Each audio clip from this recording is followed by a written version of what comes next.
Bagaimana cara untuk menguatkan hafalan? Apa ada amalan-amalan atau doa biar hafalan Al-Quran jadi bagus? Quran surah kedua ayat 282 paling kiri sebelah bawah di ujung ayatnya. Wattaqullah wa yu'allimukumullah. Wattaqullah, tingkatkan takwamu kepada Allah. Wa yu'allimukumullah, maka Allah akan mengajarkan langsung Anda pengetahuan. Lihat rahasianya. Di cara kita belajar oleh Quran dibagi dua. Pertama, ikhtiar universal, itu belajar, ikra, baca, belajar. Di siapapun yang mau banyak baca, banyak belajar, dia jadi pintar. Tapi yang kedua, ini hanya Allah berikan pada orang-orang beriman. Maaf, yang punya ilmu siapa? Yang menguasai pengetahuan siapa? Kaidah mengatakan, setiap yang punya, kalau Anda ingin mendapatkannya, datangi pada yang punya. Misal, yang mengurusi masjid ini, Pak Sekda. Saya ingin mengisi di sini, maka saya datang kepada Pak Sekda untuk minta izin. Begitu saya datang pada yang mengurusinya, saya diberikan izinnya. Saya datang kepada Pak Camat, belum tentu mendapatkan izin di sini. Saya datang pada Pak Sekda, diberikan izinnya. Yang punya ilmu Allah, yang menguasai pengetahuan Allah, kenapa Anda tidak menghadap kepada Allah untuk memohon kepadanya? Begitu Anda bisa bypass minta kepada Allah, Allah ajarkan Anda ilmu pengetahuan. Anda boleh belajar pada guru, banyak baca, dapat pengetahuan hukum biasa. Tapi kenapa Anda tidak menempuh jalur cepat untuk mendekat kepada Allah Subhanahu wa taala? Bukan berarti tidak belajar, Anda belajar juga, Anda baca juga, tapi kata Allah, ada orang yang saya langsung ajarkan, tanamkan pengetahuan dalam dirinya. Dia belajar cepat dipahamkan. Di orang lain belajar, nangkap 3 kalimat belum paham. Orang ini baru mendengar kalimat, oh maksudnya ke sini. Orang lain diulang 3 kali, belum hafal. Orang ini sekali, nggak diulang. Anda kenal Imam Syafi'i? Ayo kenal lagi. Umar sudah kenal, Utsman kenal, Imam Syafi'i mau kenal juga, luar biasa. Imam Syafi'i lahir 150 Hijrah, belajar ke Imam Malik, Malik bin Anas. Malik bin Anas lahir di Madinah rahimahullah, tumbuh di Madinah, berkembang di Madinah, ngajar di Madinah, wafat di Madinah. Wafat di Madinah. Apa yang terjadi? Satu kali Imam Malik buka majlis, misal majlisnya hari Rabu, Imam Syafi'i datang untuk belajar, datang hari Selasa. Misal saja. Begitu mau belajar, majlis belum dibuka. Asy-Syafi'i adabnya tidak mengganggu gurunya. Tidak ganggu, tunggu di luar. Allahu Akbar. Besoknya begitu keluar Imam Malik, Allah berikan karamah kemuliaan pada Imam Malik. Belum pernah lihat orang di depan, kata Imam Malik pada asistennya, cepat buka pintu, di luar ada pemuda yang sedang menunggu. Padahal belum pernah lihat. Begitu dibuka yang muncul Imam Syafi'i. Ya, madza turid, apa yang kamu inginkan? Uridul hadis, saya ingin belajar hadis. Madza indak, apa yang kamu punya? Hafidhul Muwatta, saya sudah hafal kitab Al-Muwatta. Al-Muwatta itu kitab ditulis oleh Imam Malik, berisi 100.000 hadis. 1000 perawi periwayat hadis, ditulis 40 tahun. Imam Asy-Syafi'i menunggu besoknya dibuka majlis ilmu, semalam menghafal Al-Muwatta. Semalam dihafalkan Al-Muwatta. Tebalnya luar biasa, 100.000 hadis, 1000 rawi. Datang, kata Imam Malik, coba hati, bacakan. Dibacakan oleh Imam Asy-Syafi'i tanpa salah sedikit pun.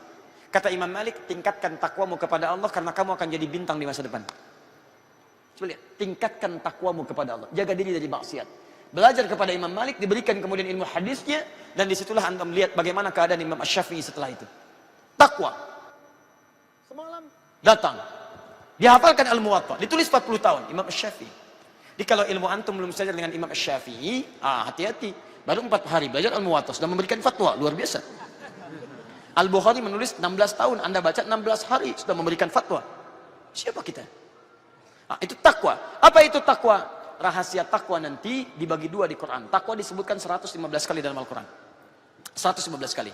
115 itu dibagi 2. Dibagi 2 bagian. Satu yang disebut dengan al-bu'dur rabbani, hablum minallah. Jaga hubungan dengan Allah Subhanahu wa taala. Bentuknya ibadah ritual, salat, puasa. Salatnya bukan cuma yang fardu, sunnahnya, tahajudnya.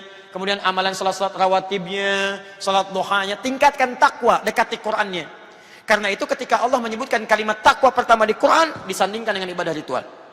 Quran surah kedua Al-Baqarah ayat 2 sampai 5.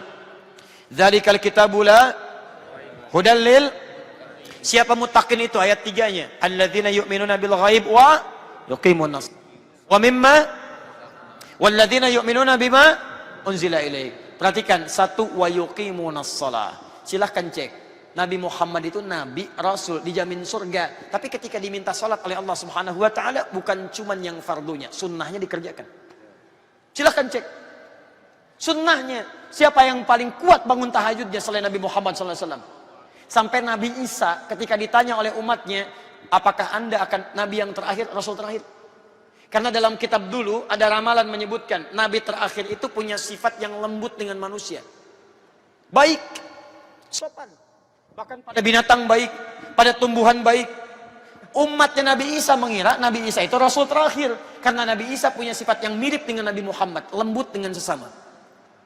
Nabi Isa lewat sungai, ada bangkai kotoran di situ, hewan, bangkai hewan. Umatnya berkata, muridnya, guru, bau sekali bangkai ini, ditutup hidungnya. Kata Nabi Isa, lihat, putih sekali giginya, bersih.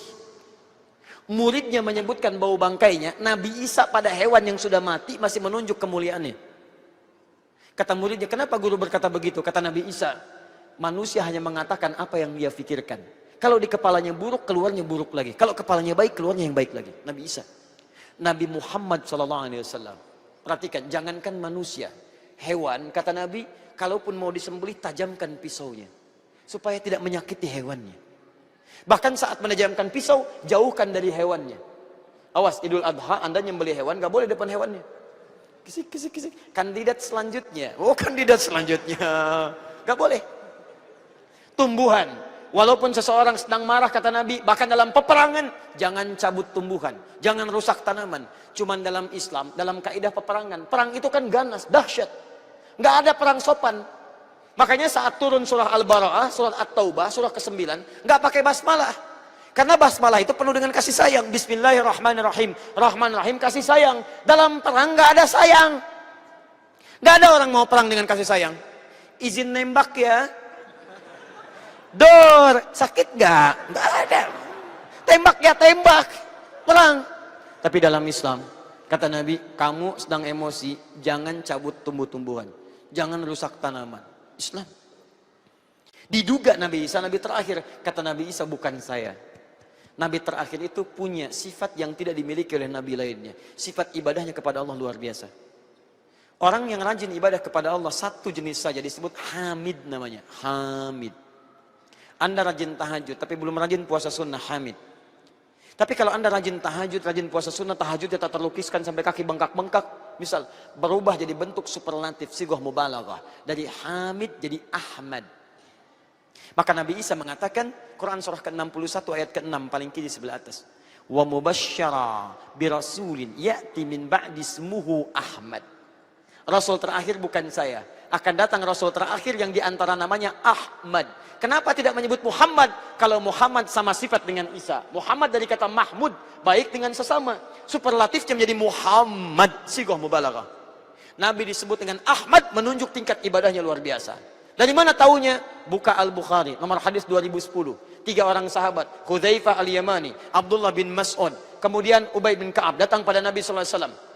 Tiba-tiba bertanya, lewat Sayyidah Aisyah, kaifa kanat salatu Rasulullah SAW? Bagaimana salat malamnya Nabi SAW? Allahu Akbar. Kata Sayyidah Aisyah, la tas'al an husnihinna wa tulihinna. Jangan ditanya bagaimana bagus dan panjangnya. Penasaran, diikuti Nabi SAW di malam berikutnya. Salat di belakang Nabi. Allahu Akbar. Kata Abdullah bin Mas'ud, memang tidak ada yang paling indah kecuali salat di belakang Nabi. Saking indah dan bagusnya, nggak kerasa 1 rakaat 100 ayat Al-Baqarah. Kata Hudzaifah, indah juga 100 ayat. Besoknya Abdullah bin Mas'ud, tidak ada yang lebih indah daripada ini. Dikira 100 ayat akan ruku, nyambung Al-Baqarah sampai selesai. Dikira akan selesai, ternyata Ali Imran. Dikira Ali Imran akan ruku, ternyata nyambung ke An-Nisa. Baru ruku itu An-Nisa ayat 176. Nabi Rasul dijamin surga, sholat tahajud rakaat pertama 5 juz 4 halaman. Besoknya 3 orang ini tidak ikutan lagi. Bukan karena capeknya, kata Abdullah bin Mas'ud, karena saya suka menebak kapan Nabi ruku. Saking enaknya sholat di belakang Nabi. Nabi SAW. Karena itulah, karena tingkat ibadahnya tinggi. Ketika Quran diturunkan, Nabi berusaha menghafalkan dengan ikhtiar dirinya. Begitu turun ayat ingin dihafalkan, ingin dihafalkan. Karena Nabi hubungannya baik dengan Allah, orang paling takwa, maka turun ayat Quran surah 75 ayat 16 sampai 18. La tuharrik bihi lisanaka lita'jala bi. Muhammad, kamu ini orang takwa. Kamu nggak usah terlalu keras berusaha menghafalkan dengan melafadzkan dengan cepat. Biasanya penghafal Quran kalau ingin cepat hafal, dia cepat mengulang dengan lisannya cepat-cepat. Alif lam mim dzalikal kitabu la raiba fihi hudal lil muttaqin dzalikal kitabu la raiba fihi hudal lil muttaqin, cepat. Tapi karena ini orang takwa, kata Allah, inna alaina jam'ahu wa qur'ana. Kami yang akan tanamkan Quran dalam jiwamu, bukan kamu yang cepat menghafalkannya. Fa idza qara'nahu, jika kami bimbing bacaannya, fattabi qur'ana, ikuti saja, kami tanamkan dengan cepat dalam jiwamu. Maka ini ditanamkan oleh Nabi, disampaikan pada para sahabat. Karena itu setiap mereka yang berusaha belajar, mereka tingkatkan takwa terlebih dahulu. Silahkan cek semua ulama kita sejak usia 7 tahun sudah menghafal Al-Quran. Dan mereka meningkatkan takwa dengan menunaikan sholat. Dan apa hasilnya? Perhatikan. Imam Al-Ghazali, Al-Khawarizmi, Al-Battani, Al-Farabi, Al-Kindi, ya, Ibn Sina. Kemudian yang tadi saya sebutkan, ya, Jabir bin Hayyan, Ibnu Firnas dan sebagainya. Silahkan cek. Semua orang itu orang-orang hebat. Hafal Quran, hafal hadis, hafal, tahu matematika, ahli astronomi, ahli fisika, ahli geologi. Luar biasa. Maka dari itu, saran saya, kalau Anda ingin meningkat pengetahuannya, hal pertama yang Anda lakukan, dekatkan hubungan Anda dengan pemilik pengetahuan. Bangun malam, tahajud tunaikan, hafalkan Quran. Kami sudah lakukan penelitian kecil-kecilan. Termasuk di Eropa, hasilnya dahsyat. Ternyata ini orang barat yang menemukan penelitian, yang melakukan penelitian, orang yang hafal Quran, itu kecerdasannya akan meningkat 3 kali lipat dari orang biasa. 3 kali lipat. Saya pernah bimbing beberapa santri, jadi kita mendirikan satu pesantren, kemudian gurunya mengetes, mereka harus menghafal Quran dulu, mereka membuat ahli programmer itu, anak-anak kecil. Tapi mereka harus menghafal Quran dulu. Begitu mereka hafal Quran, diberikan sebuah tugas, kerjakan ini. Kamu harus selesai dalam 2 jam, tapi tidak diberikan. Allahu Akbar, apa yang terjadi? Mereka bisa menyelesaikan dalam 30 menit tanpa teori. Ahli Quran. Luar biasa. Maka dari itu saya sarankan, ayo dari kecil tuh mulai. Quran tuh ada minimal 50.000 kosakata. Jadi kalau setiap anak sudah bisa hafal Quran, artinya dia sudah menghafalkan 50.000 kosakata. Dan penelitian terbaru menunjukkan setiap orang yang paling banyak kosakatanya, itulah yang paling cepat menangkap dan memahami segala persoalan dalam kehidupan. Itu yang paling kuat dihadirkan. Karena itu, ayo coba bangun hubungan baik dengan Allah Subhanahu wa Ta'ala. Perbanyak kemudian ibadahnya. Dengan itu insya Allah, Allah akan kuatkan hafalan kita pada diri kita. Jelas ya?